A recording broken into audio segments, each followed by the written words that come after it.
Ladies and gentlemen, welcome to the WD Black, the Esports Club Pro League for Rainbow Six Siege, supported by Ubisoft.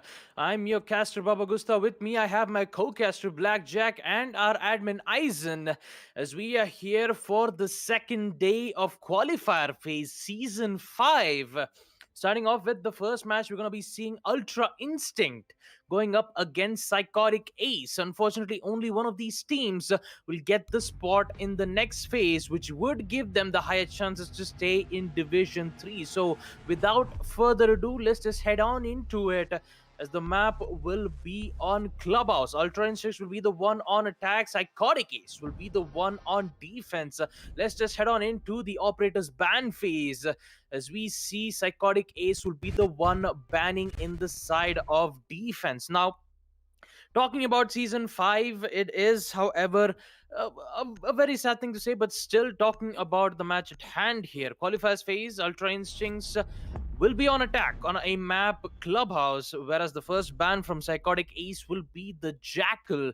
No more of those information games coming in on the side of the GEO attack operator Jackal. So Ultra Instinct, will we be able to see a hard breacher ban or a standard Thatcher ban? Because the biggest question here, and talking about it with the timer coming to an end, is going to be at a standard ban here. The Thatcher taken off on board. Now, with it, Ultra Instinct will be given yet another ban, which would be a Kaid, presumably, because since you have a Thatcher being banned, it would be a better idea to even ban the Kaid to make sure that it wouldn't be much difficult for the second half, where Psychotic Ace will be the one on attack to open up the wall. So with it, the last ban will be from Psychotic Ace. So will we see an Intel ban? Will we see an Anchor ban? We're about to find out in the entire 3 seconds around here, and the last ban will be none other than Clash. So with it, that would be the end of the ban phase here. Jackal, Thatcher, Kaid, and Clash. And with it, we are going to proceed to the first round. And also, we introduce the rosters on the side of Team Ultra Instinct. We have Pokora Man, next, Sonic Super, and Aziz. And on the side of Team Psychotic Ace, we have Serene Death, KNZK7, Ace, Suvanik, and Namei. And the first round, and the first site will be on second floor CCTV as I give the mic back to Jack. Thank you for that, Baba Gusta, for the beautiful intro into the match today. If anybody's wondering, I'm slightly under the weather, so I'll be speaking a little lower and slower than you might be used to hearing me.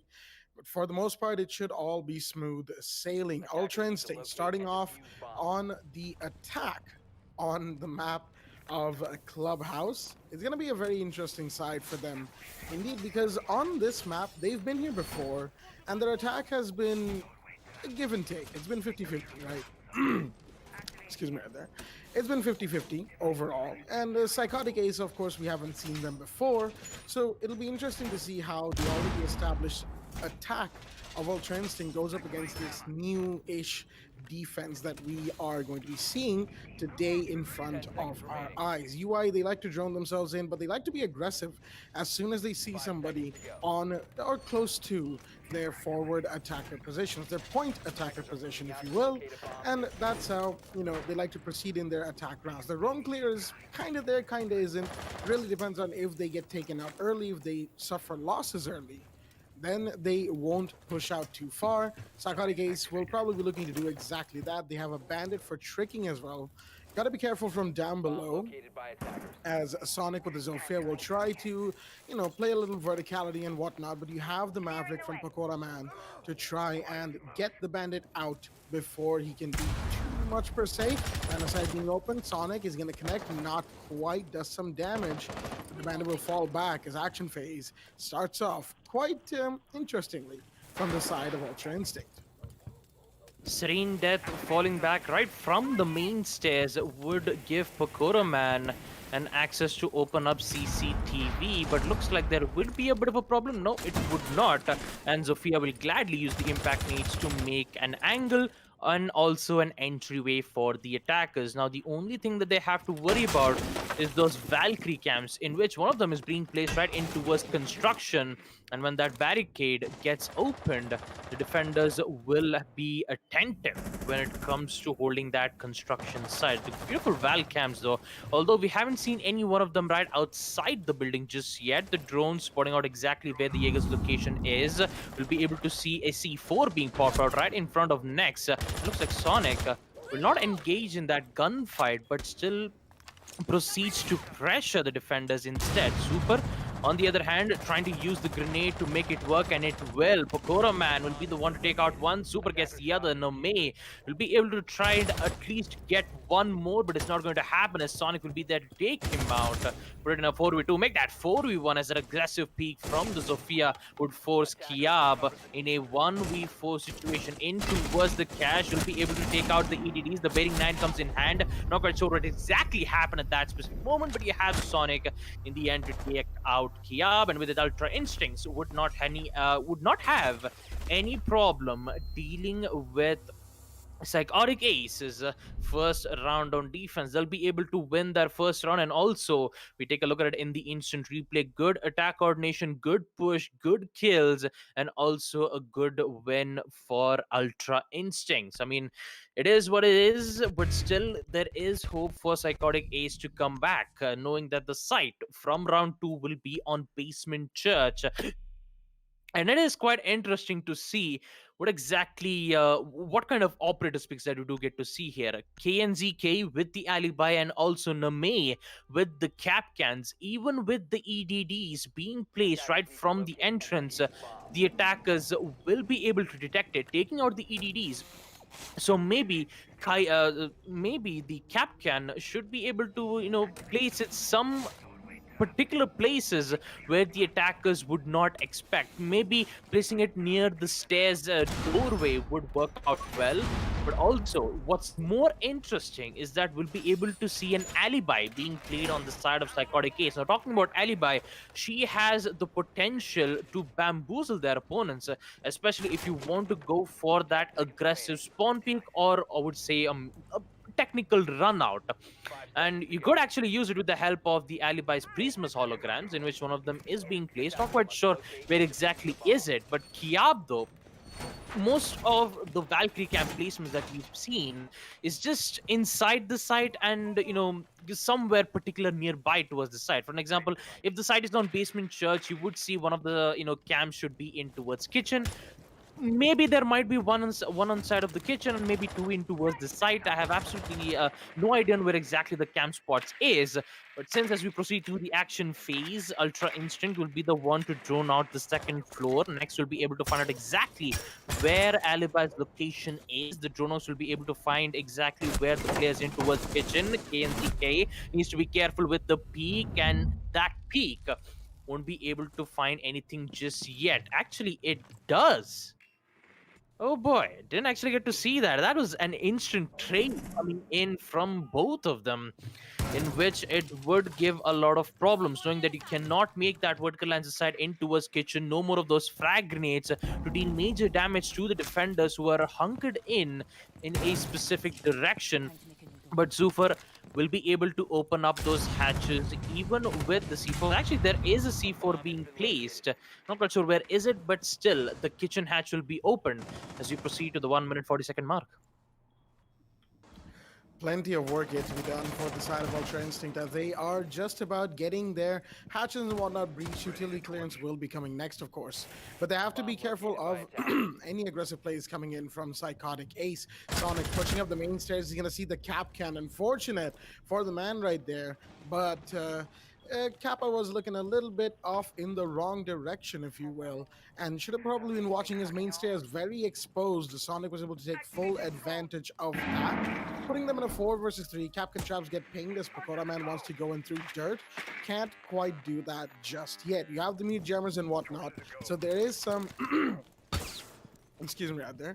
There is some intel denial at play from the side of Psychotic Ace, but how much is that about to help them? They've denied them some soft breach. You still have Sonic making this line of sight that he's just made into sight, and he will find one more. That's a double kill for the Zofia. Going in, he's pretty much secured the plant. Now they just need to make sure the dirt is clear, i.e. the bandit is taken care of. That's being watched, has been smoked off, so you can flush the man out as Kiab will take one 3 versus 2. C4 goes out, won't find any of the attackers. The bandit falls in, gets taken out. It's a triple from Sonic. Last now to Kiab as he's trying to salvage the round, for his team. He won't. Sonic WI with the quad will shut down Kiab as that will be round 2 in favor of Ultra Instinct. Right there. And they will be the ones to take themselves up to 2-0. Good start on attack on Clubhouse. I have to say, a much better attack that we're getting to see from UI than we have before on this map. And overall, the droning's there, their clearing is there, and they're doing what they can in order to, rein in the issues that they had previously, mostly relating to what seemed like comms issues. They seem to be all right for now. But they, of course, even the last time we saw them, they were all right at the beginning of the game. The issues stemmed right towards the end, where things started getting chaotic. They started getting hectic. And the real question will be, will that happen once again as we move farther into this match? Well, we're about to find out with the side being on Basement Church yet again, and this time we'll be able to see Kiab bringing in the Echo instead. And talking about the attacker's phase here, Pokoraman doing what he does best, opening up walls in towards tunnel, opening up kitchen hatches as well. I'm very curious to know why Psychotic Ace haven't made a decision to use those impact nades to try to trick out the kitchen hatch. Knowing that Super used a total of 6 Excaros pellets to open up that kitchen hatch, it would have been better to just use 4 of them so that he'll be able to open up other hatches, which is in towards stock, bar, and also one which would be in towards blue. Now we'll be able to see one rotation hole being made right towards the blue. But let's see if fortune favors the bold on the side of Psychotic Ace as we proceed to the action phase. Oh, that actually rhymed though.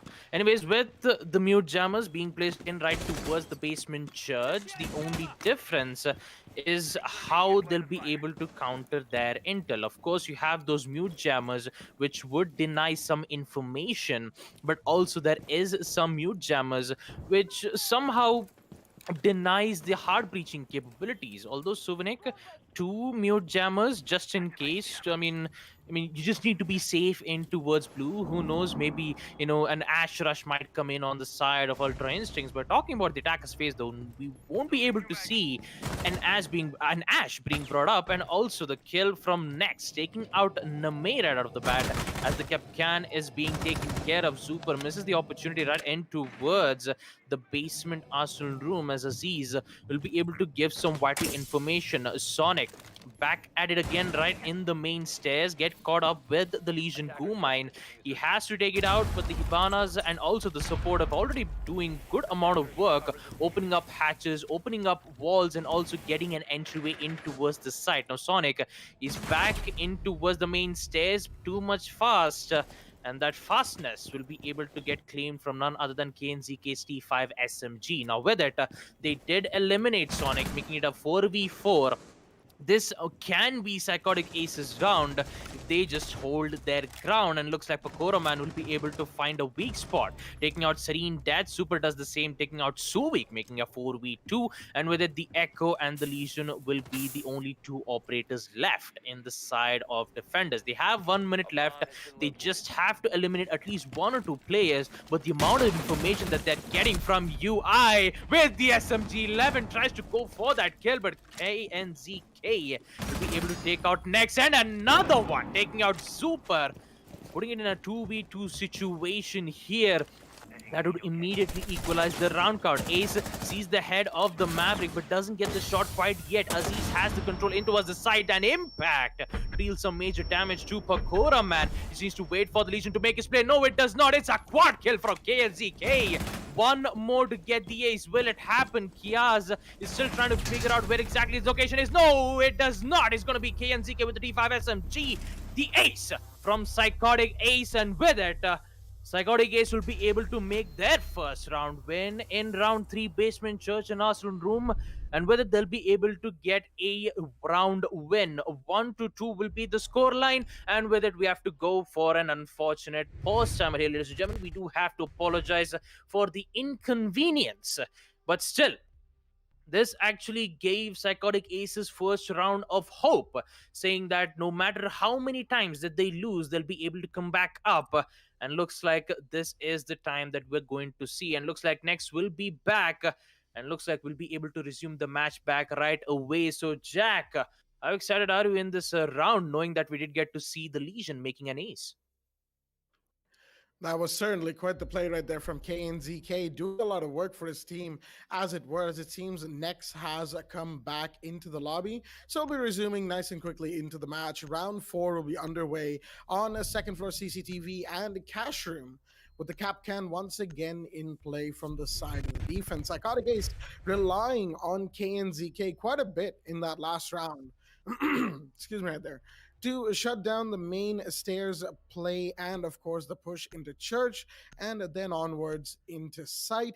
The man did quite a bit of work right there, as the smoke will be six picked in, as will the ash from Nex. CCTV, of course, the first site that we came to, the site that began it all for Ultra Instinct. Now that they've lost a round, and now that they've been put into a position where they did not have control, it seemed like those old bad habits were starting to come back. They started getting more and more discordant the more control they lost over that push. And I really hope it isn't the same repeat that we have seen from them time and time again. It is the main issue holding them back. Excuse me. It is the main issue holding them back when it comes to competitive Rainbow Six. They become far too disjointed. Their coordination takes a massive hit, probably and most likely down to issues with communication and whatnot. When they start trying to get the call-outs in, when they start trying to do the information trade, and they start trying to speak over each other, and it kind of doesn't usually lend itself too well to what you need to be doing when it comes to Siege. Quick, crisp, precise call-outs into action. That is what you need to do. UI knows this, but they've suffered various issues, and they've had many roster changes in between when we first saw them, excuse me, and now. So, all things considered, Ultra Instinct, while they started off well both in Season 4 and so far in Season 5, it'll be down to when they're pressured and when they're feeling it. How do they respond to this? KNZK takes the first one. That's next off the board, and looks like that was towards Garage. Shovik, a little bit of damage done to him. Not a kill, of course. Sonic just tapping him in the legs a little bit, forcing that man back. KNZK also, just a quarter of health gone. Nothing too big. He's going to be the real player to take care of for the side of UI. If they don't find him, if he is allowed to roam free towards the end of the round, it will make things very difficult, as that's a double for KNZK, and that is exactly what I was just talking about.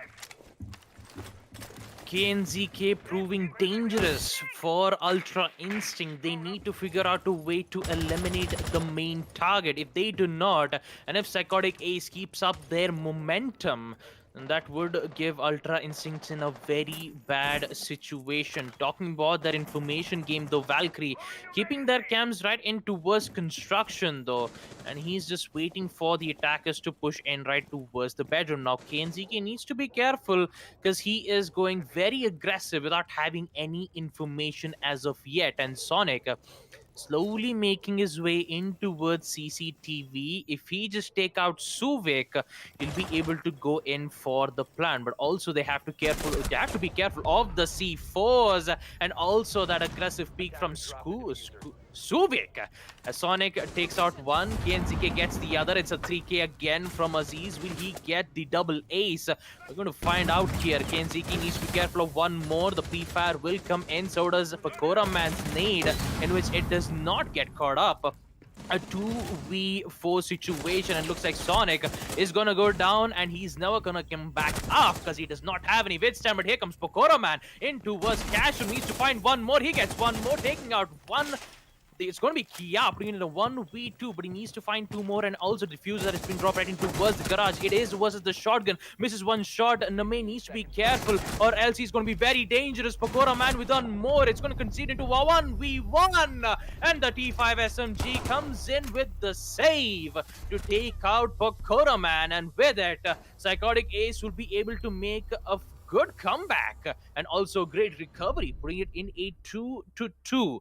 4K to the D5 SMG, KNZK, and also Pokora Man in a very good attempt of a 1v4 situation, but unfortunately not having that last information led them the loss, and looks like Psychotic Ace have come back up on their feet. 10 kills to KNZK. And with it, the next site will be on second floor gym and bedroom, with Kia bringing in the Mira. But unfortunately, it's going to be a bait, as they're going to bring in the Valkyrie instant to give them information. We have Serene Death with the Bandit. We've seen him gone a countless number of times to go in for that bandit trick when the site was on CCTV, but unfortunately not being able to try to contest against the Maverick. The Bandit will be just forced to not go for the Bandit trick, just place it so that he'll be able to deal some major damage to the Breaching Torch player who's been. I mean, that's technically Maverick. I do have to, you know. I was trying to go in on something, but it ended up being, you know. Yeah, I'm just gonna give the mic back to Jack. Don't worry about it, Baba. Happens to the best of us. I mean, if you can, I'm pretty sure a lot of our viewers in chat have pretty much picked up something that's wrong with me today. But I'm still in a fairly okay position to cast. So here we are, going forward with what we do, what we love to do here at the Esports Club, which is watch these qualifiers teams go at it and see where they're wrong, see where they are, they have potential, and where they need to emphasize to put that potential into maximum effort. Excuse me, maximum effort and chance to win any particular game. That is what we are seeing, at least from Psychotic Ace. Definitely a team that has caught my eye, although I have to say it's not really the entire team, more so KNZK, who's been making these plays. He's been taking the kills, utilizing his utility, and being just overall a very slippery customer to deal with. UI has definitely not locked on to him early. At least they're trying to this round, but again, you can see he's rotating out. He's doing what he can to stall for time. Excuse me out there. In terms of the roam clear, next, of course, going out to see if he can do, a little bit of a clearance on that Lesion. Drone gets taken out nice and quickly. That's KNZK towards the stage door. Meanwhile, you have some work being done by the Maverick himself, of course. Namai trying to find him, might even find a bit of a foot angle through the drone hole. And he does. Well, that's actually the smoke grenade coming in. That deals a lot of damage to Pakora, man. He's going to fall back nice and quickly. And now with a minute 30 remaining on the clock, UI needs to get in and get things moving. They're going to have to force the defenders in sight to... excuse me, they're gonna force the defenders inside out of their positions of power, force them into uncomfortable positions, take those kills, and make this round their own. Otherwise, it's going to be very difficult. Next, in the meanwhile, it's going to take a couple. Solvik and Namai going down, and now it's suddenly a 5 versus 3. KNZK is going to have it worked out for him. If he's going to survive, he does, and next with the triple. And now the Sledge has single-handedly turned this round around. Psychotic Ace very much on the back foot as it's come down to Serene Death and Kiab. Serene Death's going to go down. It's all down to Kiab, moving towards construction. Sonic takes him out. Flawless round for UI, as attackers will win round 5. Ultra Instinct doing what they can in this situation, making sure that the lead does not get given away in the slightest to the side of Psychotic Ace. And that's why we're going to be seeing a 3-2 scoreline going into round 6. Basement Church and Arsenal will be the side of choice, as once again the ball is back in Psychotic Ace's court. Well, let's see if Psychotic Ace will have the possession of the ball unless and until Ultra Instincts finds out a way to tackle it and also put them in their hoop. I hope I said that right.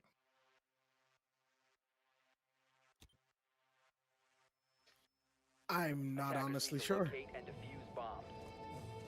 All right, as we proceed to round 6, the site will be on Basement Church and Arsenal Room, and it would be the final first half for Psychotic Aces defense. Now, talking about it, KNZK being the wild card for the defenders. If UI takes out the main, the main problem to their execution phase, they will get the win smoothly and I mean, they'll just go in smooth sail. Yes, I was trying to figure that one out, but it didn't work out well. But still, talking about the defenders, though, Psychotic Ace, if they do, however, win this one defending round, they'll be able to equalize it, putting it 3-3. But is it going to happen, though? We're going to find we're going to find it in the action phase itself with the attackers, especially Super and Sonic. Interestingly enough, spawning in towards the west side of spawn, whereas the other attackers will spawn in towards construction to open up the walls and hatches. You know, you still have a total of 3 hard breaches, and you have Sonic and Nex with the frag grenades.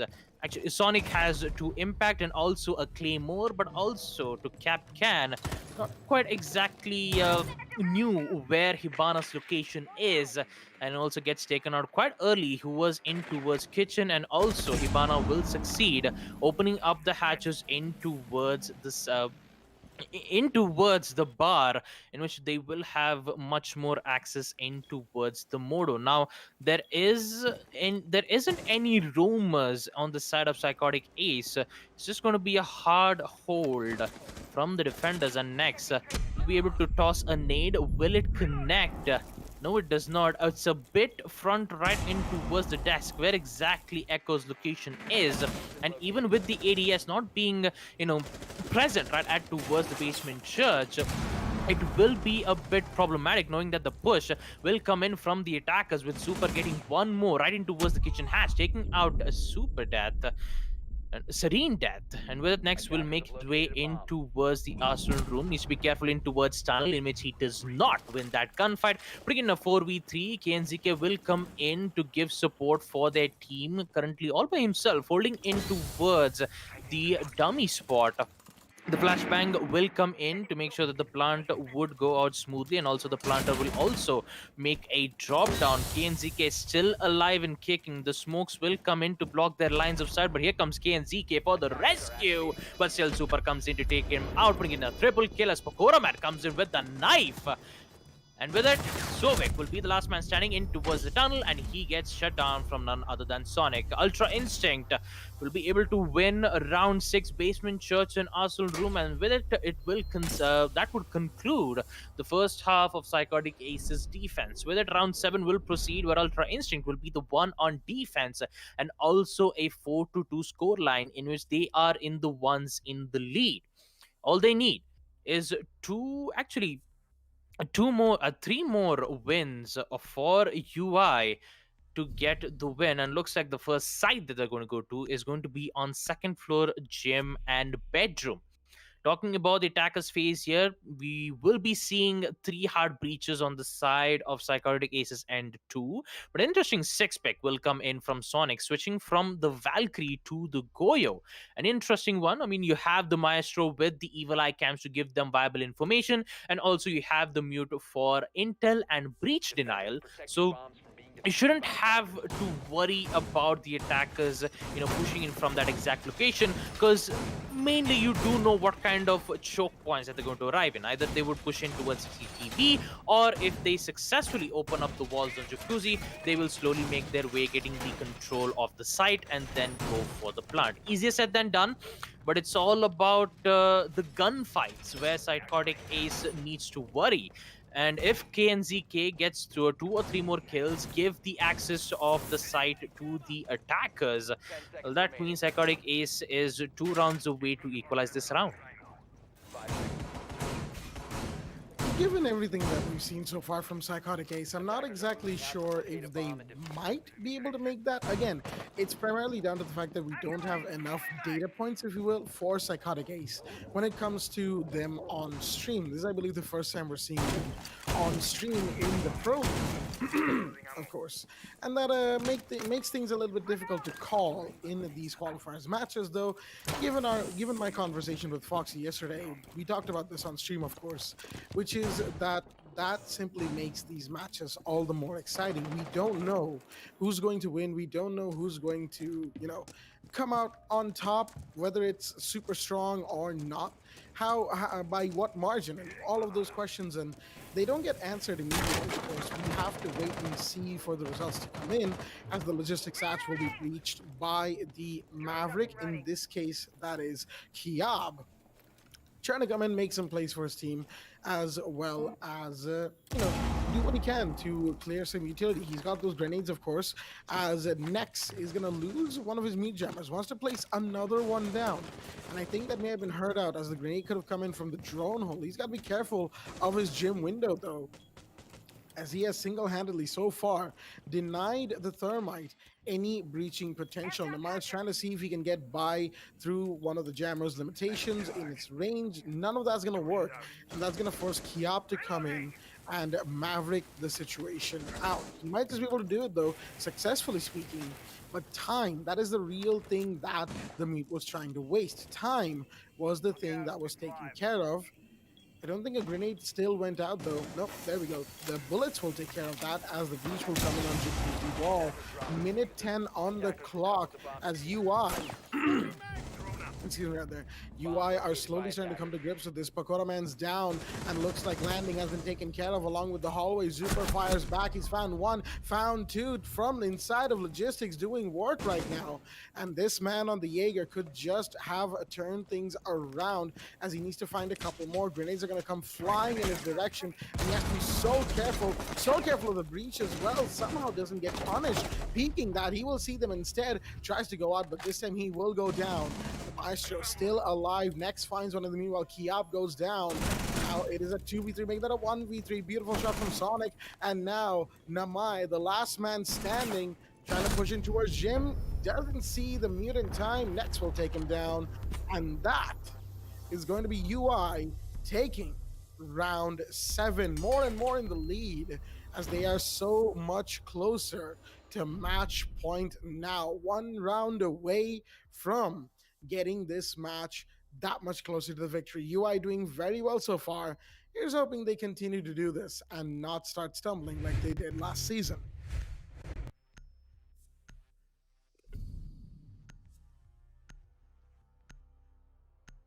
Well, drop the beat, just how Mute made his drop shot, taking out the player in towards Jacuzzi, giving them the win in towards second floor gym. They will head into basement church and Arsenal with a 6 pick from Serene Death, switching from the Hibana to the Sledge. That would give one more of those vertical lines of sight soft breach capabilities, and also the nade, in which we might be able to see it for now. Although it is very interesting to see a total of 6 impact nades being brought up here, in which 2 of them will be used to make lines of sight, or it would be used to trick out the kitchen hatch, in which Maestro is doing that about now. He's using the bailiff shotgun to make rotations in towards blue and church. And also maybe he'll be able to do a vault rotation in towards the arsenal room as well. Yep, we will be seeing a rotation hole and also footholds being made to try to contest against the attackers who might gain the control in towards the arsenal room. Now with it, this would give some good hold. Maybe we might see a total of 2 to 3 ADSs being placed in towards the tunnels as we proceed to the action phase. An aggressive peek from Nex won't work out, but still mainly deal some damage to KNZK instead in towards the construction site, which would have to worry about it, because a total of 2 to 3 body shots is more than enough for KNZK to eventually go down. And looks like it will be a bit difficult, not that much though, but looks like the attackers will make their way in towards the logistics hatch. They will drone out first just for safety precautions, although Aziz with the vigil, the EDD, proving to be quite efficient when it comes to dodging information from the attackers. Had a lot of problems, but still will be able to compromise his location, saying exactly where his location is. Would the biggest question is he going to challenge? Yes, he does. He will challenge the attackers in towards the bedroom. He has the shot and a beautiful headshot, taking out Serene Dead, putting in a 5v4, and KNZK still in towards the hatch. Not sure where exactly his location was, although the information and also the air jab being popped up. Not quite sure where exactly that location was, maybe in towards main stairs, but still he will go downstairs safely and not in the hands of the attackers. Now the drone was yet again KNCK will be able to find. That's going to be Aziz taken care of in towards bedroom, and also a good refrag. 13 kills to KNZK with an amazing ace that he did in round 2. But the only question is, will he be giving the win in round 8? Is the biggest question here. Right now, 4 versus 4, not the worst situation to be in for the side of Psychotic Ace, but Ultra Instinct, of course, have the home turf advantage, if you will, given that they're on the defense and they are simply waiting for the side of Psychotic Ace to push in and whatnot, and they're just being patient. They're not really being hyper aggressive. They're not doing too much to really go up against Psychotic Ace in a 1-2-1s. Well, maybe Nex might have something to say about that. He's taken down one more, and that's going to be another big drop. Psychotic Ace losing bodies as Kiaba's got to be careful of those vertical lines at sight. Nex using them to full advantage right now. As things are looking that much more dire for the side of the attacking team. They need to get in, they need to get the plant off, and so many different things they need to do. There's still some clearance to be done. You have Equalize remaining. Sobeck's gonna find Super in the meanwhile, make it a 3 versus 3, but you still have the Legion. He's actually gonna go down, but you have the smoke coming in from Dirt. He takes one, has to be careful of the main stairs as Namai took down next, but Makoraman came in to take down Kiab and Sovik, 2 back-to-back, and that's a very excited Maestro very clearly, as he will be the one to make this round for the side of Ultra Instinct. As we will see in the instant replay now, that makes it, ladies and gentlemen, match point confirmed, 6-2 for the side of UI. And Psychotic Ace really has their work cut out for them, as we will head to the 9th round on Second Floor CCTV and Cash Room. 6-2 will be the scoreline favoring the side of Team Ultra Instincts. Match point is to them. And talking about their defensive hold, they haven't lost a single round just yet. Although the 6th pick will be an interesting one, though. Aziz with the Cav and Serene Death with the Ying. Who will get flashed? Who will get interrogated? We're about to find out in this round itself. Talking about the site CCTV, I'm just kind of curious to know on what kind of positioning Cav is going to be. Will she be in second floor bedroom to hold out the push coming in towards logistics? Maybe, maybe not. Maybe she might be able to just, hide in a particular location where the attackers might not know. And then when the attackers are in position, the Cav might be able to come in to make that play. Although I believe Aziz has a SPAS 15 shotgun instead of the M13 submachine gun. I mean, it's been a long time since I heard that name because, Cav being one of the most, powerful operators back in those days, Luizon dealing a total of 95 damage back in those days, it's been reduced to 65. And also they did nerf quite a lot. And looks like Aziz, with the action phase coming in, will be in towards the strip club, crouching in, waiting for the prey to make its play.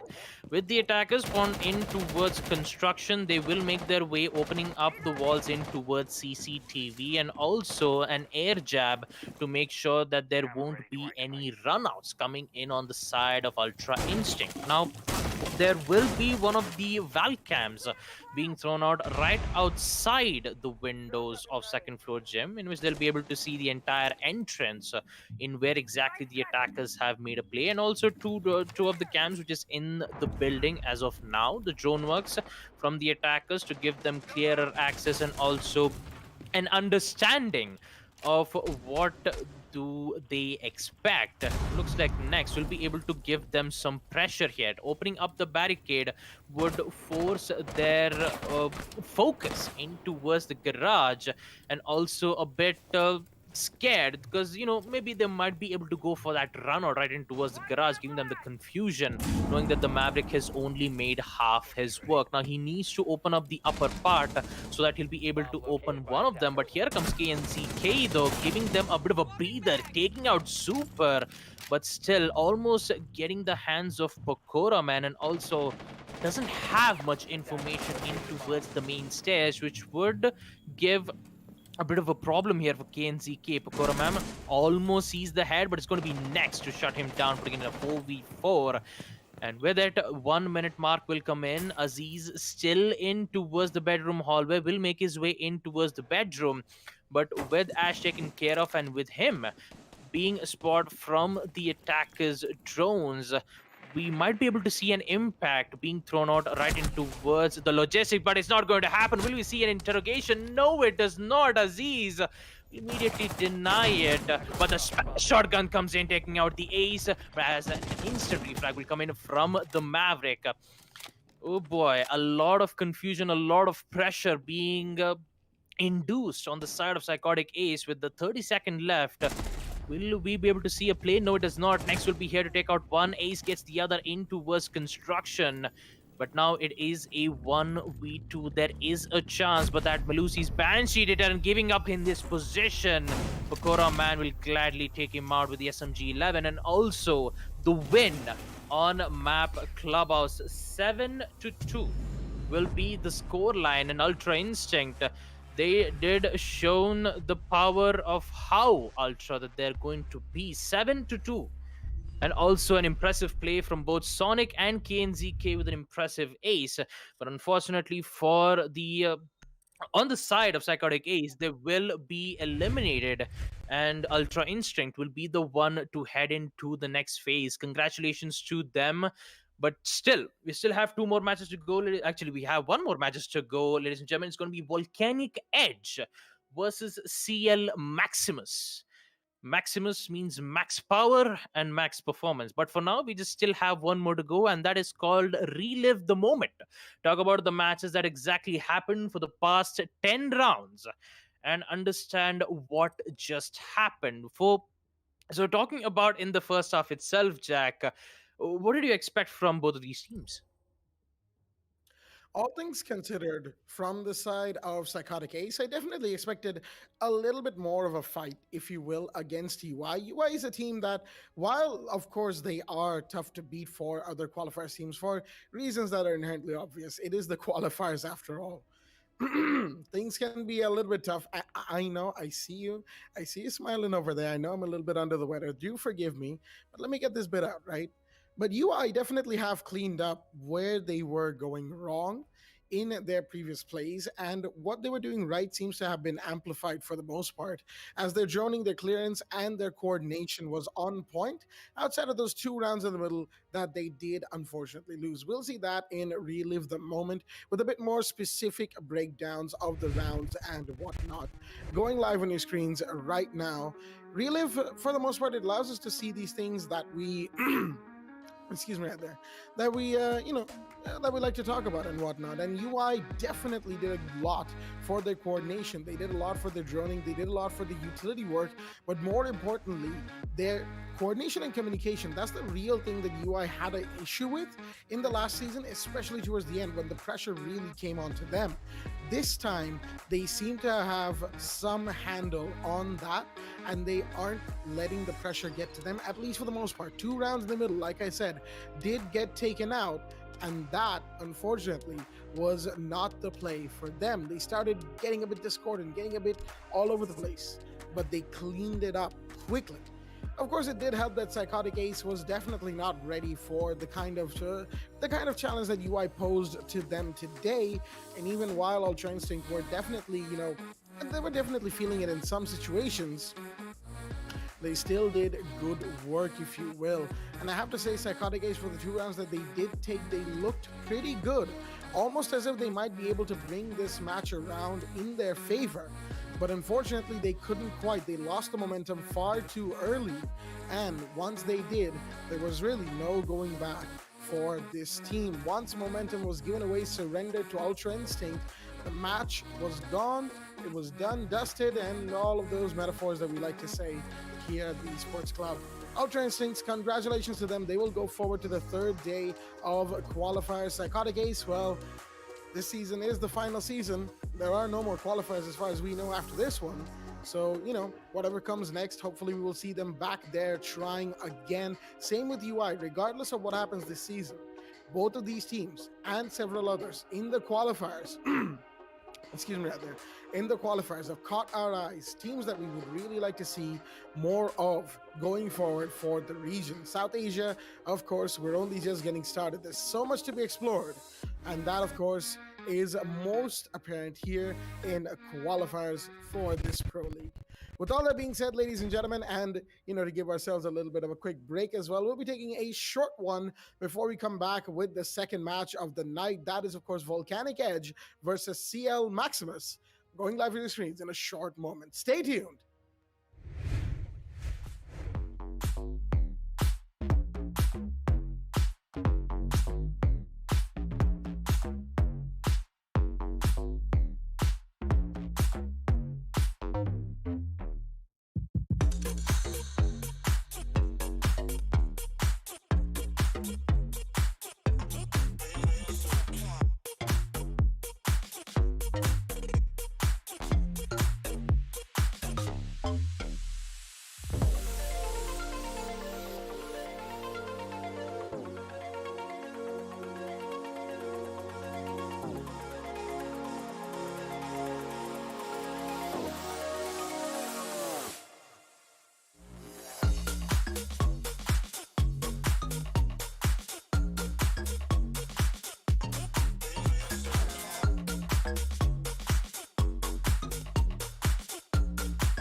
We head for the sky, it's alright.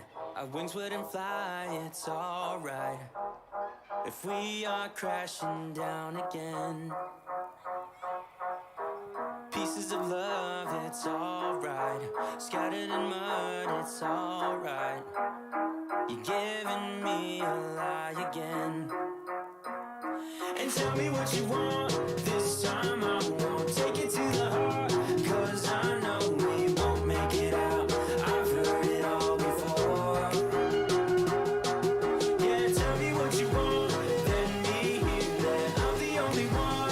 You know that we won't make it out, we've heard it all before.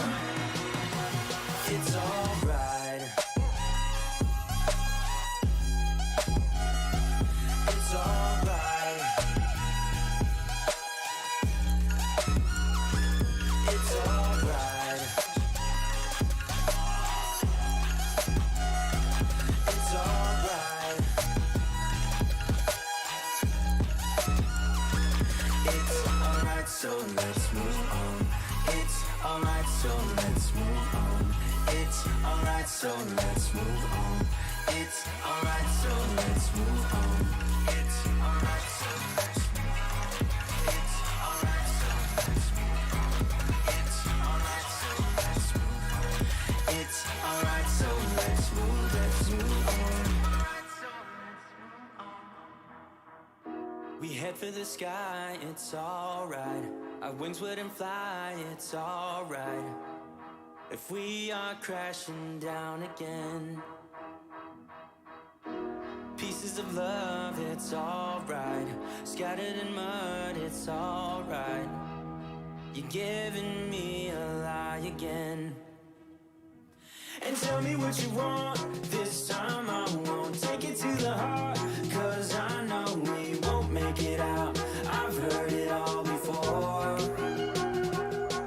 Yeah, tell me what you want, let me hear that I'm the only one.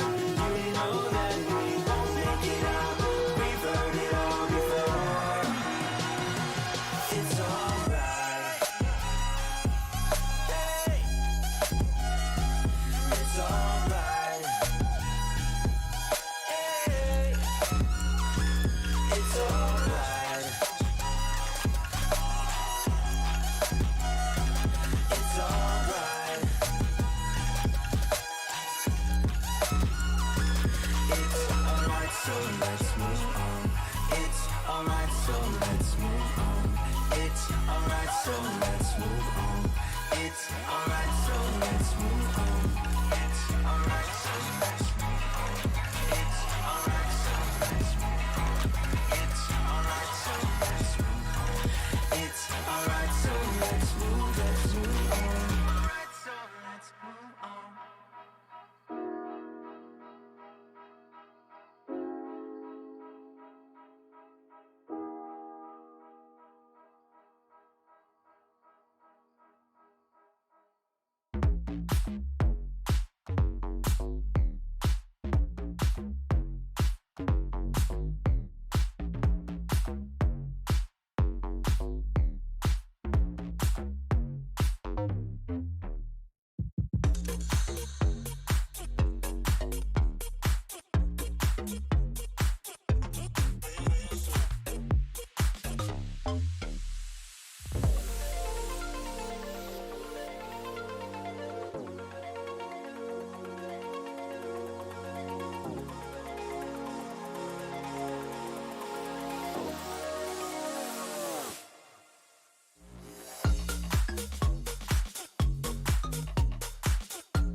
We head for the sky, it's alright.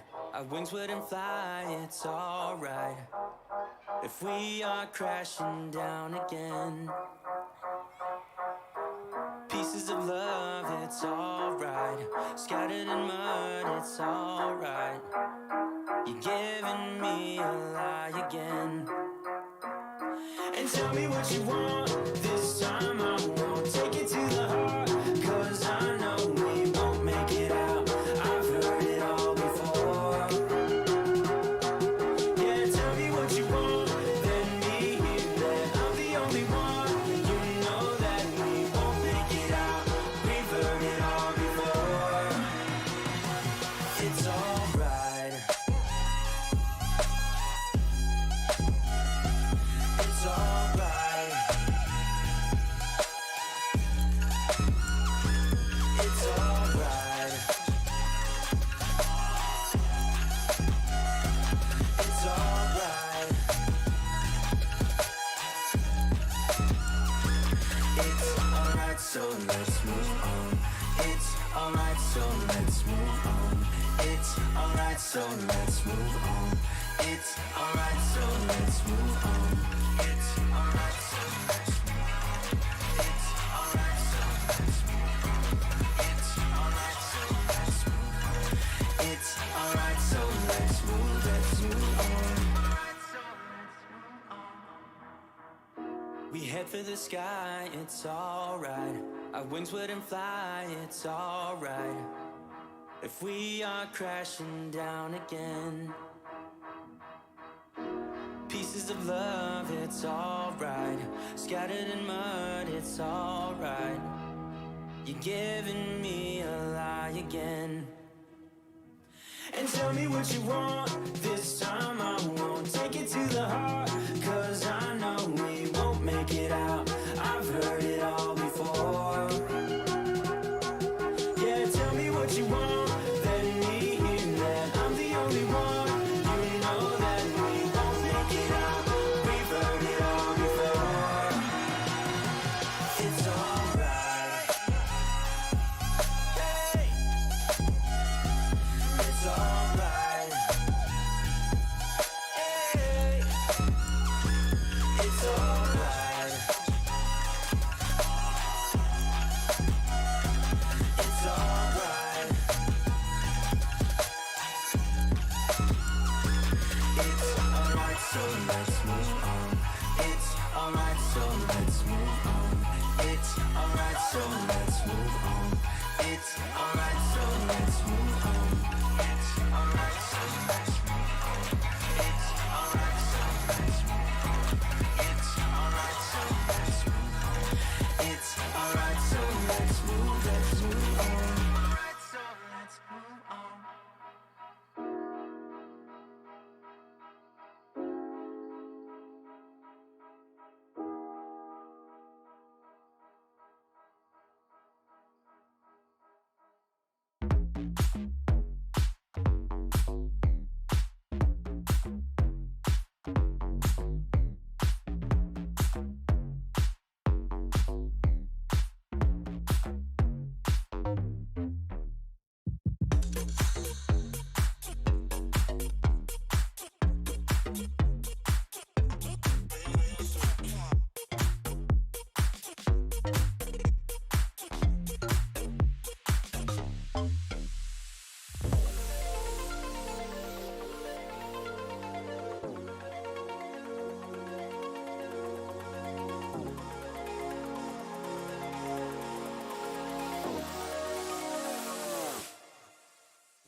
Ladies and gentlemen, welcome back to the WD Black, the Esports Club Pro League for Rainbow Six Siege, supported by Ubisoft. I'm your caster Baba Gusta with my co-caster Blackjack and our admin Aizen, as we are here for the second match of the qualifier phase season 5. As we're going to be able to see Volcanic Edge going up against CL Maximus, and the site will be on Oregon. CL Maximus will be the one in attack, and with it, we will head on to the ban phase, where Volcanic Edge will be the one who's going to start off with the ban phase first. Now, just like we talk about it in the ban phase, having a standard ban, that would be the Thatcher being taken care of from Volcanic Edge. Although there should be another ban where CL Maximus would try to go in for a hard breacher ban or a frag ban. Looks like they're just going with the frag ban instead. Jackal, most of the operators which would give them free information will be taken care of, and looks like CL Maximus will be the one to ban the Kaid instead, giving Volcanic Edge the freedom to ban whichever they want. They can ban the Interlops, they can ban Melusi to make sure that they would have that aggression on attack, but they are still thinking about it. Which kind of operator would be good to go for a ban? Looks like that ban is going to be none other than Mira. Quite understandable, knowing that the mirror, which would give a more of a high anchor point in towards the site, which would be very difficult to try to eliminate that specific operator, knowing that the site in which it doesn't have much more of those soft walls, it will be very difficult. But for now, let's just introduce the rosters. On the side of CL Maximus, we have Gallo Ray, Raf Gaming, Alpha Lan X, Eye Patch, and Scourge. And on the side of Volcanic Edge, we have Darkslayer, Xinex, Hashira, Wiso, Sirius, and Sargin. Oh boy, this is a new number in town, and I have no idea what 8 number represents, but the site will be on second floor Kids Doms and Doms Haveen Hall with the 6th pick from Alpha Land, switching from the IQ to the Nomad. As I give the mic back to Foxy, give the mic back to Jack, and ask the question, what would 8 represent here? First off, I gotta start with Foxy, huh? I know you miss him, Yeah. Baba. I do too, but come on, man. Jokes aside, I mean, of course about it, man. What can I say? yeah, it is what it is. You've casted more with him than you have with me over this past year, but it's been fun, and I definitely am Now, okay, we probably need to do a bit more counting on that end, but of course we will talk about that later on. Looks like we have some discussions to do, but for the time being, the eight in that name. Now, I like how you said Sargine, or however you pronounced it. I like to think of it. I like to think of it as sardine, actually, primarily Mhm. because sardines, whatnot, and maybe it's just that I might be getting a little hungry, but it's a bit early for that, I guess. Regardless, of course, it's all fun and games at the end of the day that we are having here at the Pro League. It's the qualifiers. Sit back, relax, get some popcorn, get some to chill. Watch it with your friends. That's what we're here for. Baba and myself casting these matches for all of our beautiful viewers at home. As round one will be underway on second floor dorms and dorms main hall, of course. Excuse me right there. Some very interesting names, all things considered, coming in from both sides. CL Maximus, Volcanic Edge. Well, I mean, they're actually called the Volcanic Edge. The emphasis on the D right there.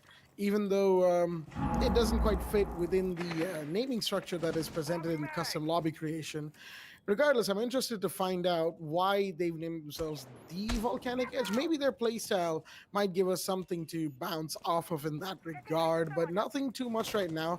The volcano seems to just be lying dormant in wait as hard breaches, towards the tower area are coming off from the side of CL Maximus. They're doing what they need to do, standard stuff, clearing out armory, clearing out the attic side, trying to push in towards side, double-sided push, what you love to see from these teams. But a minute 20 on the clock and nobody's dropped.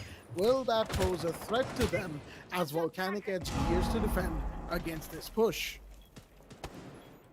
Well, talking about the push for now, the attackers who are trying to gain their momentum here, the drone walls will be able to detect where exactly Bandit's location is, but unfortunately the Ash won't be able to win that gunfight against that gentleman Xenex, but he gets caught from the specific trap in which Nomad will be able to go for that refrag, taking out.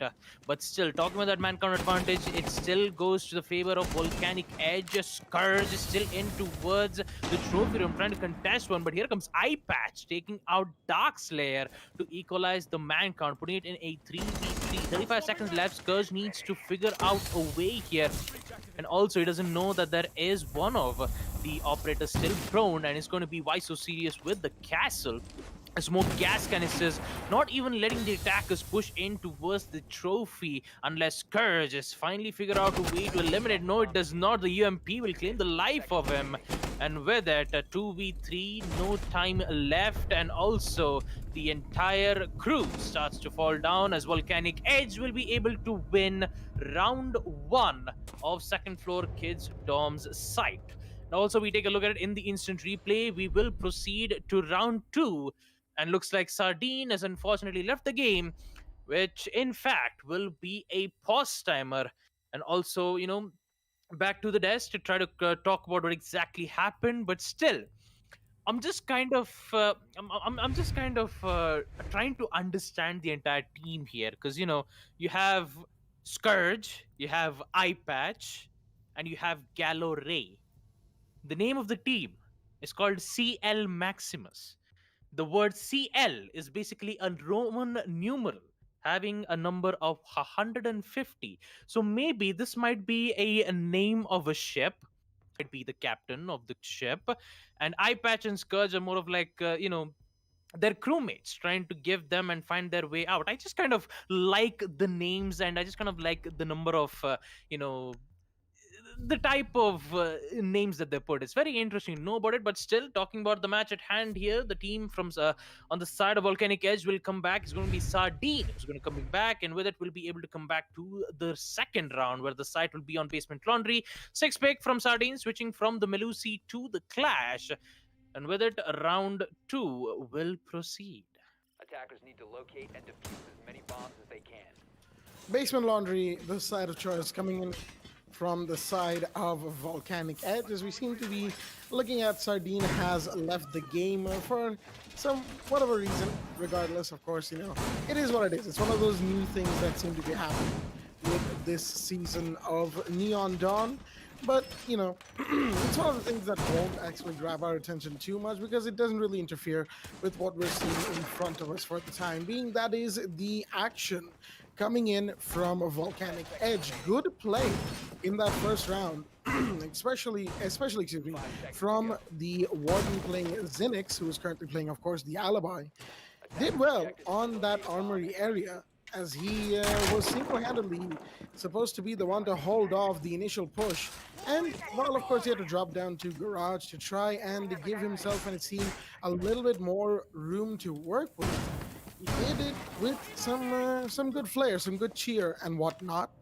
Right now, of course, they've got the clash in play for that bunker elbow hold, but Zinix is going to be spotted with a drone, forcing him to go up to the second floor as Volcanic Edge are once again, just getting to terms with the play that is probably going to come in from CL Maximus. Now, theories about the whole CL Maximus name aside, it's going to be interesting to see how they go about playing this, playing this, this match. And given that Baba had a bit of a fact to share about the Roman numerals and whatnot, could have been a ship, could have not been. A little fact about operators in Rainbow Six, one that I somehow have in my head constantly, is especially seeing the name CL Maximus, right? Is one of the defenders, Mozzie. His name is like really weird, right? Max Goose, I believe he's called. And Maximus, Max, maybe a Mozzie main's in there somewhere. I don't know. Like I said, we're just going off on a tangent right now. But Zinix in the meanwhile is going to find one. That is the Alphalinx taking out the Nomad, gone. And that's a big first drop. Those air jabs will no longer be in play, as the gas grenades are going out from Dark Slayer in the meanwhile to to try and turn away that main stairs push that Maximus was trying to go for. 4 versus 5, minute 15 on the clock, Volcanic Edge. Good start to the round. A good start. Nomad's air jab taken care of immediately in the early rounds itself would put Volcanic Edge a bit of an edgeless situation, as I might like to call it, because they only have 1 minute left for CL Maximus to make their play in attack. Droneworks spotting exactly where Dark Slayer is, and Vinex is still in towards construction. Not quite sure at what time he would go in towards the freezer. Although Sardin will be able to find 2 more players. It's going to be the Zofia pushing very slowly because of the zapness of the clash, denying to sprint, but looks like the concussive nades will be able to give away some of Sardine's legs away, but it's going to be Darkslayer with the SMG-11 to take out Eye Patch. Hashira gets one, Darkslayer gets the other, and with it, Raf Gaming will be the only player left, and he needs to find out a way. He finds one, taking out Why So Serious, but here comes the MX4 Storm Zinix to take out Raf Gaming, as Volcanic Edge will be able to win round 2 of Site Basement Laundry. And with it, we'll be able to go to round 3, where Volcanic Edge has lost Sardine yet again, but the site will be on first floor kitchen and dining hall. And talking about the previous conversation here, Jack, I was for a moment there, the reason why I kind of said ship, because you have Volcanic Edge, which in fact is a volcano, and also it is an island, whereas Maximus, the ship, where they're trying to get into the volcano because there is a treasure that they have to get it. But in order to get the ship, they have to pass through the traps, which would be Volcanic Edge laying down the traps into towards defense. I'm just trying to connect the stories from both the story and well as the game, tries to fuse together, but unfortunately, when I finally understood that CL means Chlorine Maximus, so yeah, that all story just, yeah, it just went downhill. But hey, talking about good news, Sardine is back to the game, and we will proceed to round 3, where the site will be on first floor kitchen and dining hall. So without further ado, round 3 will commence, and let's see if we are able to see a wonderful journey. I mean, should Volcanic Edge win this match, I believe they will be, excuse me, there. If they do, subscribe to that same ship metaphor that Baba is currently busy talking about, then they'll probably be bidding bon voyage to CL Maximus. That is what they'll be looking for. And I believe that is what you were looking for to say there as well, Baba. It's bon voyage, just to Attackers be have located a bomb. absolutely clear in this situation. And I know that my, I know that the way I'm speaking seems to be arguably worse than the last game. Do excuse me, ladies and gentlemen. Looks like I'm gonna have to take a nice long break after this match is done. But you're gonna have to bear with it for just a little bit longer, however long this match goes, of course, and then for relive the moment. Then after, and then of course we'll all be done and dusted for the night. But not to speak any less of both of these teams. Volcanic Edge has started off very well. CL Maximus not so much, but maybe they might just be able to bring this back for themselves. That is what they want to do and need to do right now, which is bring things around. Their Intel game has been a little lackluster. Their utility game, very much lackluster in this situation, and that has definitely been hurting them back-to-back rounds so far. Both rounds, of course, we've had an interesting disconnect from Sardine, who seems to have a penchant for going out and coming back in every start of round. I'm not sure if that's a net end issue or a game end issue. It could be anything, really. Hopefully it excuse me right there. Hopefully it gets sorted out from their end nice and quickly so that we can have an uninterrupted game. I mean, it's been technically speaking an uninterrupted game, but Darkslayer, unfortunately, his utility will not be uninterrupted. So many drones finding him, and he will actually go down. The Zofia makes sure of that. Very good drone work and very good work to follow up by iPatch 101. That is going to start things off for the side of CL Maximus. First body down, second floor control being taken. Good stuff that we're getting to see from them. Honor, says iPatch as he claims the life of Alibi, but still they have to be worried about the site just yet. Galore be in towards second floor Dom's main hall, but the site being on dining and kitchen. They will make that vertical lines of sight to try to eliminate one of the players, which is currently in towards servers now. But the drone works will come in to give them major information. There is Alpha still holding that angle, and also Raf Gaming, who is making his way in towards the server room to try to eliminate this player, but he is been stopped due to a castle armor panel being placed, which would force him to use either one of his summer breach charges, but that does not have to worry about it because you have Scourge with the Hibana Siskaros pellets to make an angle of an angle and also an entryway in towards kitchen. The angles are being made, vertical on the side being looked up from Galore and also from the Nomad, but they're starting to lose time here. 45 seconds left. The Ace summer breach charge will be used to open up the castle armor panel, giving them the access in towards server, but here comes the frag. Is going to be Galore taking out Zinix, putting it in a 5v3. Looks like the man count advantage still is in the favor of CL Maximus. And why so serious? Seriously enough, in towards the blue. Not quite sure what exactly happened here. Maybe iPatch is just making sure that he would not get out. But Castle still has a shotgun which would make an angle. But looks like he will decide to contest against iPatch as Ashira gets one, taking out Galore. An aggressive push. Willie gets to take out the Castle. No, it does not. iPatch unfortunately goes down. But here is a post-plan situation coming in from CL Maximus. All they have to do is to just wait for a total of 35 seconds to successfully defuse. But here comes Ashira pushing in towards the first floor kitchen with only 10 HP remaining. Alpha needs to be careful of that line of sight in which he'll be able to take out Smoke, and whether Alpha Lines can get one more taking out Hashira. CL Maximus will be able to win round 3. First floor kitchen and dining room with a good amount of gun plays being displayed on the side of the attackers, but they have to win one more or maybe try to get back into the lead so that they'll be able to perform more well in the second half where there'll be the one on defense. The site for CL Maximus to attack will be on second floor kids yet again. And talking about why so serious though, there was a chance where he could have used the super shorty to make an entryway right in towards the supply room, but he decided to engage in a gunfight against iPatch. Although even they did had a bit of a problem, they did win that post plant. So CL Maximus, they have to worry about this side because the second floor kids Doms. This is exactly where a Volcanic Edge didn't had any problem dealing with CL Maximus line of attack. Absolutely. Volcanic Edge did well in the very first round of this match. They did some good work and whatnot, and they definitely had quite a bit going for them, as we saw in that very first round. Now, going forward from there, round four, it's going to be very interesting to see how both teams approach this situation. CL Maximus have a round under their belt. Finally, they've been looking for this for some time now, and it seems like the pause pre-round 3 has helped them gain a little bit more stock of the situation, and they've given themselves a round. Although I have to say, the defense on first floor dining, a defense that historically speaking requires quite a bit of a second floor presence, flank, an idea of when to go for flanks and whatnot. Late flanks are definitely something that that site is it's good for, and it's good to use in this situation.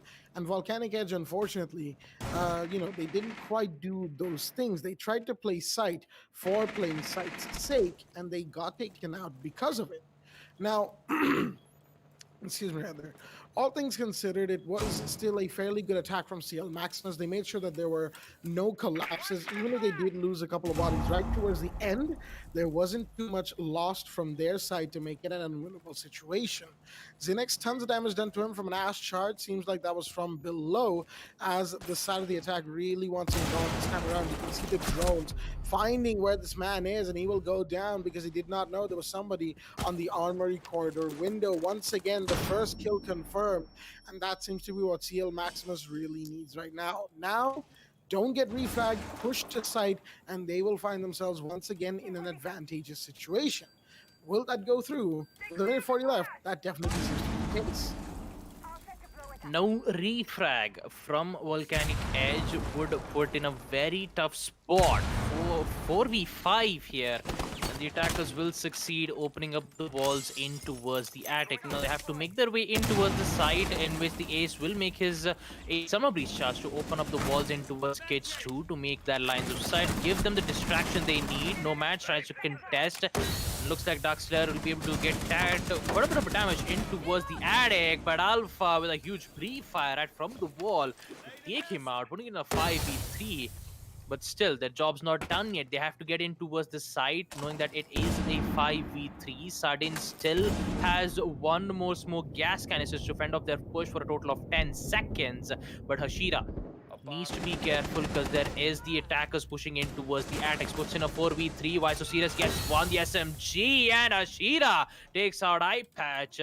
But Raf Gaming is still in towards attic, providing chaos, and that chaos has been neutralized from none other than Hashira. Double kill to him, and with it, it is a 1v2 situation. Scursed gets spotted with the SMG-11, doesn't get the shot just yet, but a repeat will come in to take him out, and with it, Volcanic Edge will be able to win round 4, a second floor terror arms. Even with the man count disadvantage, putting in a 5v3, Sardine using that smoke gas canisters to make sure that the push from Trophy would not happen, in which the Jaeger only had to focus in towards that rotation hole right in from the attic, and they did hold them well. Beautiful support, beautiful hold, and also beautiful coordination coming in from Volcanic Edge, as they are about to be erupt as we proceed to round 5. The site will be on basement laundry and supply room, and let's see whether CL Maximus have something to say. Oh, they definitely, excuse me out there, they definitely will have a lot to say about that, but whether or not they can translate those words into actions, which will speak louder than those proverbial words in this situation, is going to be the real challenge for the side of CL Maximus. Volcanic Edge, in the meanwhile, they've done well once again, holding and weathering the storm despite losing Zinix early. And that, of course, was quite the play right there from mostly Hashira, but you had Waiso Sirius and Sardine supporting that man right there, which allowed them to take round 4. And now moving to round 5, 3-1 is the scoreline. Volcanic Edge very much in the lead. Very much, well, I wouldn't say very, very much in driver's seat, excuse me, but they are definitely getting there and pushing this match ever so closer to the edge, if you will, for the side of CL Maximus. Wow, okay. I wanted to make that pun, but Yeah, things aren't exactly looking too good for now.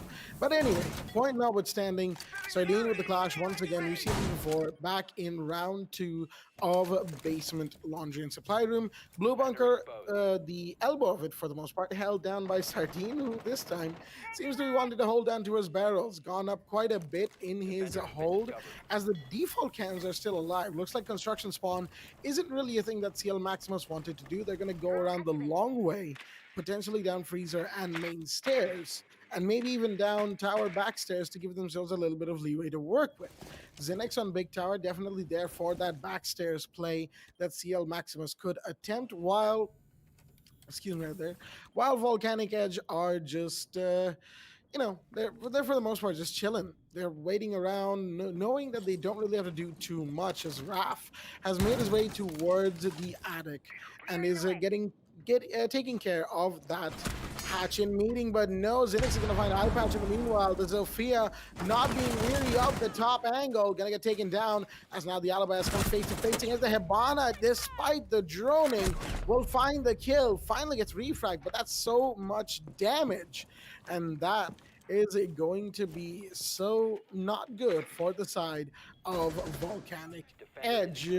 Well, actually, CL Maximus. They've lost 2 big operators in the situation. Sure, the hatch was taken care of, but even then, they've lost 2 of their forefront players. Gallery and Alpha Lane still are available, of course. They will have to step up in this situation. But for the time being, Volcanic Edge have the man advantage.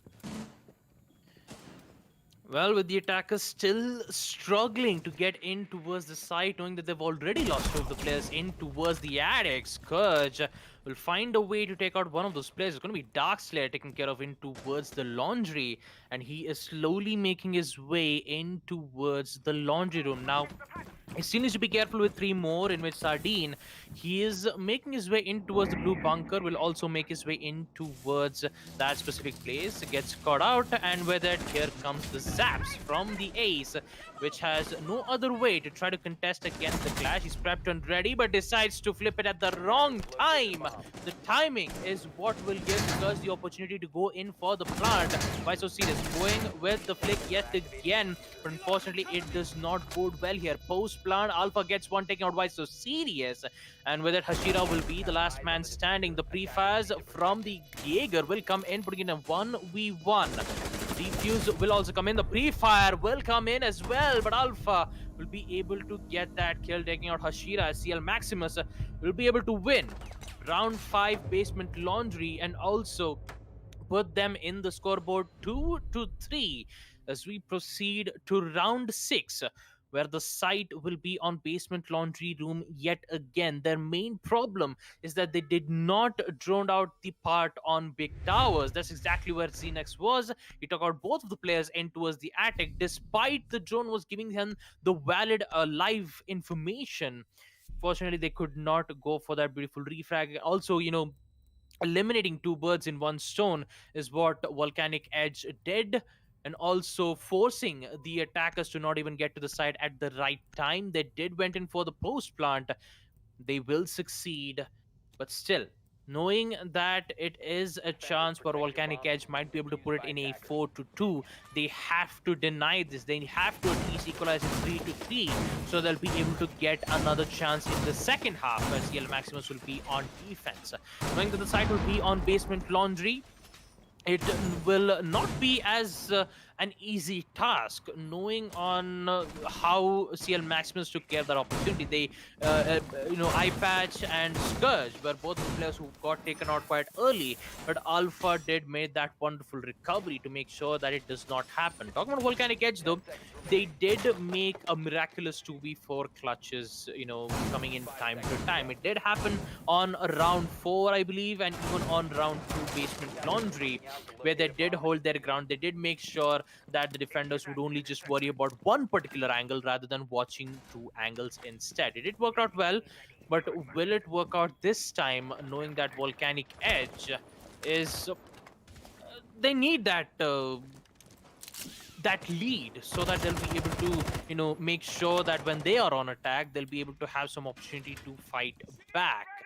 The same thing goes to CL Maximus too, but the way how aggressive Xinex is going as of now is currently in towards the showers hallway. We'll be able to meet with one particular attacker who is holding an angle right in towards the construction window, and Clash, with the same standard technique, pushing in right in towards the construction site particular place to make sure that he'll be able to get good amount of information as to know whether if there might be a construction push or will it just be a standard push in towards the basement laundry stairs. Now, talking about the attackers though, they are still droning in with a minute and 50 seconds mark, and looks like defenders, I believe the attackers, are still figuring out a way to take out the roamers first, knowing that Galore is in towards the white stairs and also Alibi almost nearer to his location too. It's just waiting for that exact moment here. One pushing in towards the attic, and also the Hibana Sexcaros pellets opening up the hatch in towards meeting. The MX4 Storm slowly pushing his way. Scourge has absolutely zero idea on where exactly his location is. The push will come in, and also a quick clean kill, taking out Scourge, putting in a 4v5. Galore will notice it and will hold an angle in towards the hatch instead. This would waste a lot of time, and also eye patch. Shockingly enough, the Clash will still deal major damage with the Shockness, which would put him almost in an 85 HP. And also with a 1 minute left mark, will we see some plays coming in from CL Maximus? We're about to see in this minute right about now. Flashbangs and of course the concussors coming in as they really want to peek this clash, but they've seen the shield, but the Wamai unfortunately can't quite get the kill off in time. Gets taken out by Al Phalanx, who is now going to try and go in, find the clash. Doesn't quite do it as Xinex. He might be able to line up a second one. He does. Beautiful, but coming in from behind, the Ash doesn't secure the kill, whips out the secondary, but the Ash has still some bullets left in the pistol. That was confirmed. Now it's a 3v3, make that a 2v3. Hashira supporting the clash gets two all of a sudden, and now it's all down to Gallery, but no, he's gonna go down as well. Sardine, or Sardine, I'm still not sure how to pronounce that, is gonna get the kill, the last one for his team, as the side of Volcanic Edge will still hold on. And they will make it a 4-2. Good lead going into attack, but now the real test of their skill is upon them. They are now attack on Oregon against a team that very much wants to make a comeback in this situation. Basement Laundry Room and Supply will be the site of choice. Coming in from the side of CL Maximus, who are now on the defense on the other side of round 7 roll swap. Couple of 6 picks, one out into the Wamai, the other into the Ace, as Basement Laundry and Supply Room are the side of choice. Well, an interesting IQ pick from Volcanic Edge, bringing in the IQ, which would give vital information as to where exactly the mute jammers are. But it is very effective if the site was on second floor kids. Now, the site being on basement laundry will be a bit difficult though for the attackers to push in. I mean, you have those hard breaches to open up the hatches. You even have the ace to open up the walls, or the walls too. The only difference is that CL Maximus, who were on attack in the first half, will be the one on defense. And we're about to see if it's as pristine as ever. Whether action phase will proceed for Volcanic Edge, they will spawn in from their respective spawn sites, which should be 2 players in towards street, maybe 1 in towards the junkyard. I believe that's going to be the IQ who will make his way. Actually, 3 of them is still spawned in towards the construction, will make their way in towards the blue room to open up lines of sight in towards supply room. Now, Darkslayer though will use his drone works in towards the main stage, probably to try to take out some of the roamers, because most of the time you might see a Legion who is currently in towards basement laundry, but if he decides to go for a roam, the attackers will be advised to take care of the roamers first. Will get the control in towards the attic as well. The only main problem they have to deal with is the number of denials coming in from the blue itself. 2 ADS with a total of 4 magnets to make sure that they'll be able to capture and neutralize the utilities coming in from the attackers, but still, which would succeed, wasting a lot of time. But when that push happens, though, it's about a moment of creation, or I would say a moment of time to see whether if they would win that gunfights or not. Hashira currently in towards the big towers might be able to hold an angle, or maybe just give them a vital drone works, but that breach charge from Darkstar will be able to give away Gallo Ray's location, which he will fall back, will be able to get spotted from the IQ himself, and also get spotted from the drone too, which would force him back in towards the site. He did succeed, wasting a lot of time for the attackers here, and so he has to fall back. Although Sardin has his sight and also an information through the drones, pre-fires will come in from the G3 and will win that gunfight against the Jaeger, putting it in a 4v5 as we reach the 1 minute mark. Well, that's certainly one way to get a kill. Galloway unfortunately couldn't quite emphasize on the kill that he needed to take right there, and Zerbin taking that kill for his team, shutting down the Jaeger at a very vital moment. 2-4 scoreline. CL Maximus at the disadvantage, but they have the advantage of time and the fact that their operators are still in certain very key positions that Volcanic Edge seem not to have really counted so far. Raf in the meanwhile is going to get taken down. That's Zerbin taking another kill. It's this man all over the place, inside a sight from the looks of it, and Darkslayer will take one more. Zerbin takes a triple, and Darkslayer with his second Volcanic Edge. Attackers taking round 7.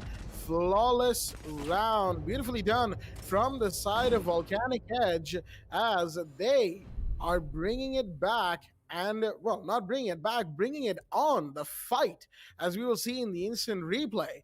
5-2 is the scoreline going into round 8. Second floor kids dorms and dorms main hall will be the site of choice for this attacking team that looks very much poised to take this match for themselves. Just a little bit more to go, and they will have everything ready, set, and well, they've already got it working, of course, as we have Alphalinx going out into the mute second floor dorms, the side of choice, like we said before. And I have to say, Volcanic Edge, took quite a while to get things started in that last round, but they definitely, once they got it like got it started, oh boy, there was absolutely nothing stopping them. That first kill onto Gallery was what they really needed, and while Zerbin taking that kill was a little bit all over the place, I will say, both sides were really a little bit all over the place. But even then, they did manage to get that momentum, get that first kill. That's what they needed in that situation. Dorms, of course, slightly different. Even if you get the first kill, it's not really guaranteed that you will win the round, primarily because all operators, are mostly speaking lurking around the site. Only a few teams, well, not a few, quite a few teams, but most teams, when faced in this situation, they like to have somebody down below. Seems like Gallery will be filling that role, so there will be some roam clear from the side of Volcanic Edge, but how much of that will be devoted in relation to time to taking care of the Jaeger is going to be the real question. Management of time. Attackers need to keep an eye on that constantly. Gallery, in the meanwhile, on those main stairs, trying to make a play for himself right now. Isn't going to be able to, of course, Zerbin. I don't think he knows that there's somebody right below on laundry entrance, and that's what he's got to be so careful of. There's a vertical angle right below him that can be used against him at any point now. All Gallery has to do is peek, and it will be a huge way to start off this round, but it seems like Gallery will have to do just a little bit more before he can emphasize on that, as Zerbin is busy watching something else, and Darkslayer, of course, takes a bit of damage from the Jaeger. Down below, does a bit of damage back as the Jaeger will fall back, and the IQ himself has to be a little bit more careful of this situation that these found themselves in. Darkslayer low on HP. And meanwhile, we have the attic push coming in. CL Maximus definitely need to be careful of the attackers coming in. They can still take this round, but they have to play it carefully. They have to play it safely just to minimize risk. If they don't, they'll get taken out, and Volcanic Edge could very well go to match point. Well, the hard breach wall from Volcanic Edge will succeed, opening up lines of sight, although we haven't seen any of the operators being taken out just yet. we're about to find out when that execution happens on the side of Volcanic Edge. The push, however, from the Attic side will be dealt with some major damage. Hashira taking quite a lot. C4 at the wrong time, whereas Ace will be able to take care of that situation with the AK taking out Mute and also taking out the C4s. But still, talking about time though, they only have 1 minute left to make their mark. It looks like Garo Relay will be able to find one, but an instant refrag will come in from Sardine, taking him out. Puts in a 3v4. The push has to come in. The MP5 will come in to save the day right into his classroom to take out Hashira. Sardin right in towards the side with the help of Ace, who has the diffuser in hand, will come in to go for the plant. But we still have Scourge holding that angle as of yet. The impact nade will be able to deal some minor damage, but not that much though. There comes the post plant and also a huge flank from Wrath Gaming. Triple kill and also a final kill from the Vector to take out Vice to Sirius. And with it, CL Maximus will be able to make their play, winning around 8 post plant. As we take a look at it in the instant replay, ladies and gentlemen, CL Maximus are not out of the game just yet, and they will need more than 2 to 3 wins to get back up in their feet and also equalize the round count against the side of Volcanic Edge. The same thing goes to EE as well. They only need 2 more rounds to secure their win.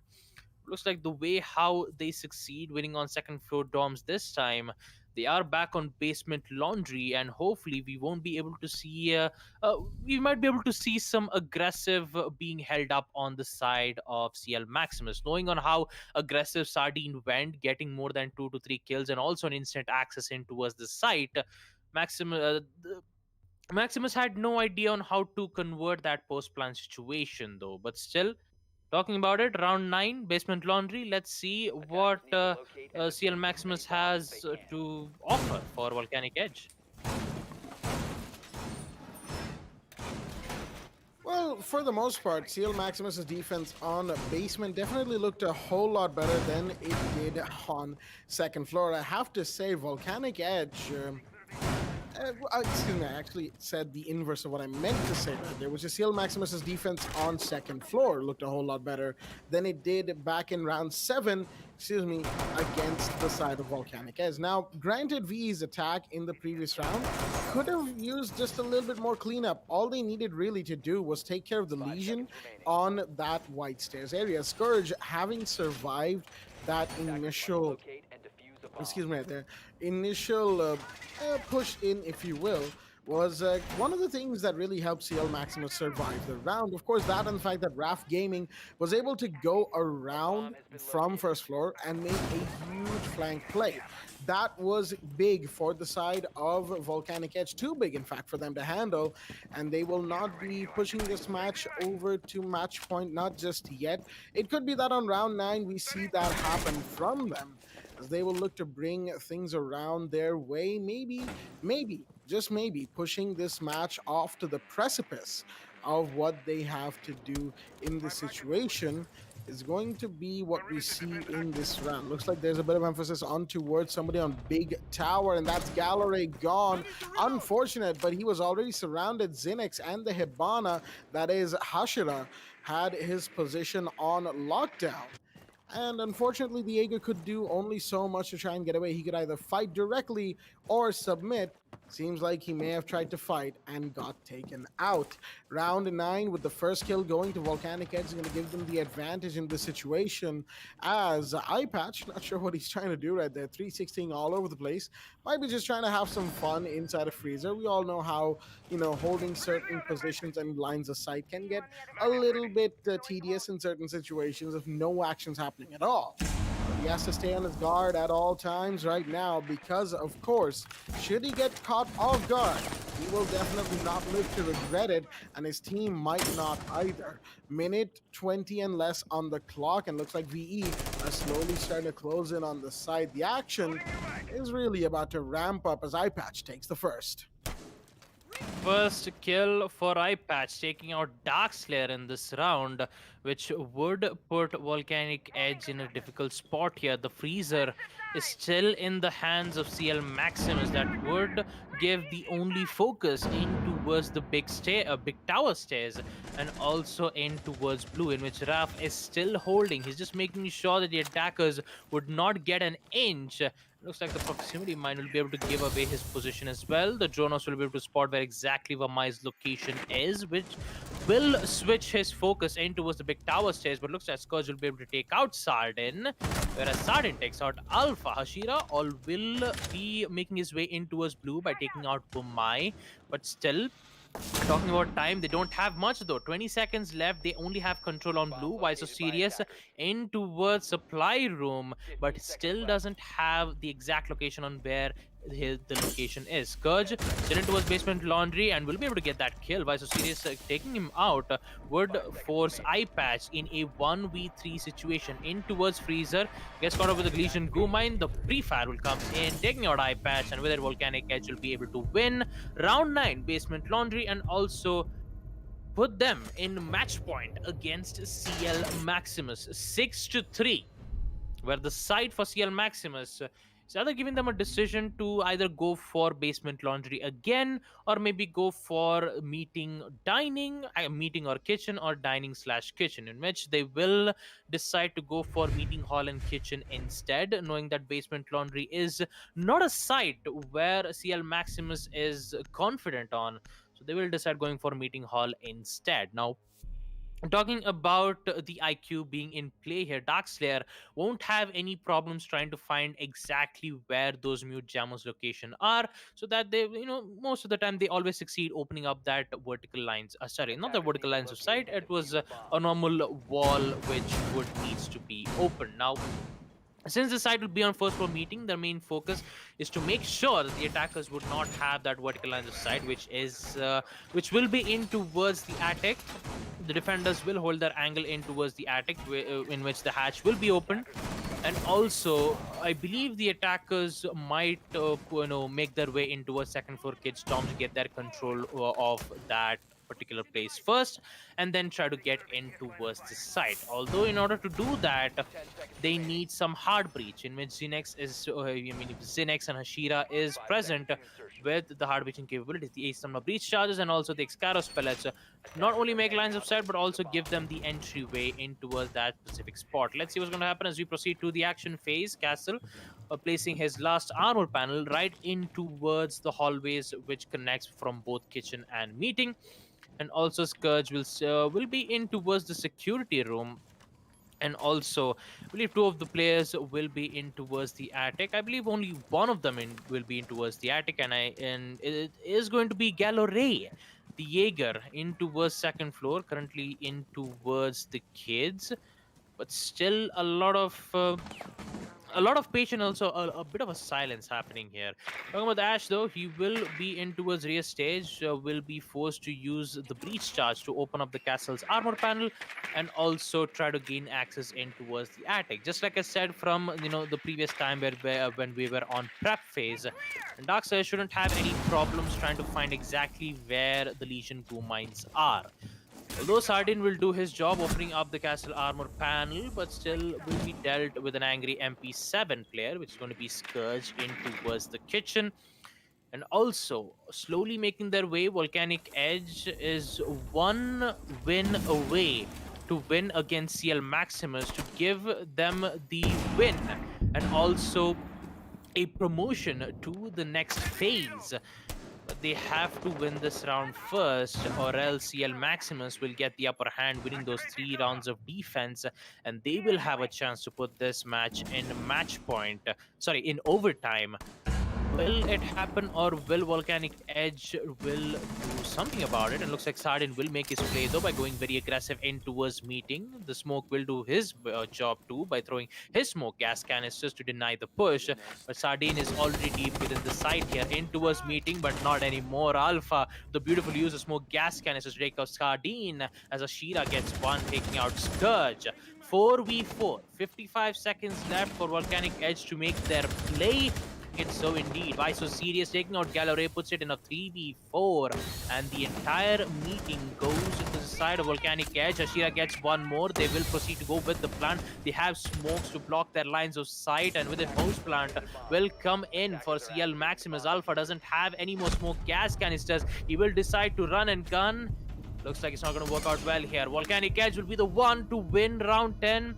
First floor meeting, and also the win against CL Maximus on map Oregon, which would promote them into the next phase. Congratulations to Volcanic Edge, and well played to CL Maximus of their great efforts, winning 2 rounds of attack in the first half and also 1 round of defense in round 8. Unfortunately, they will be the one who's going to be eliminated in the season 5 TEC Rainbow Six Siege. Unfortunate for them, but for now, that is the end of match 2, ladies and gentlemen, and also the end of the stream here. Before we end it on a high note, we still have one more left to go. I know you guys guessed it. It is relive the moment. Talk about the highlights, talk about exactly what happened between these two teams, what kind of mistakes that Maximus did, and what plays that Volcanic Edge did to make sure that they would head in into the moment. So without further ado, let's just head on in to relive the moment. Talk about the highlights as I give the mic to Jack. All in all, a very interesting game from both sides, and I have to say that excuse me, the Volcanic Edge definitely came out a lot stronger than CL Maximus. Unfortunate CL Maximus, but there are no chances left.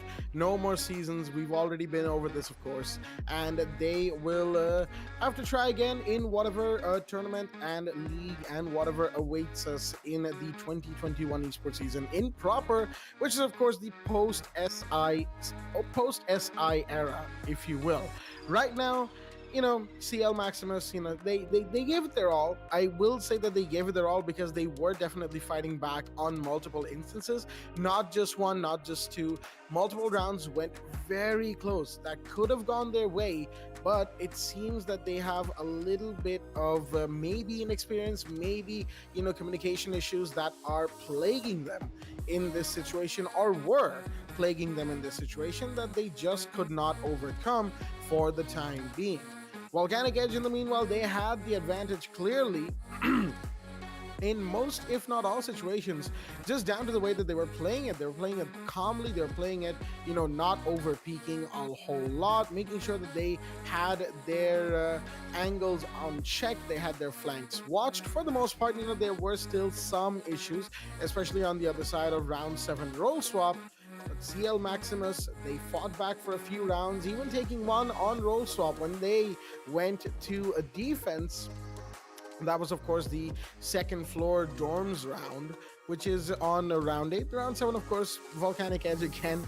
Like we said a lot today, their droning was pretty good. Their utility clearance was fairly on point. And all in all, it seems that CL Maximus just needs to play more. More games, more practice matches, scrims and all that, and more map practice sessions.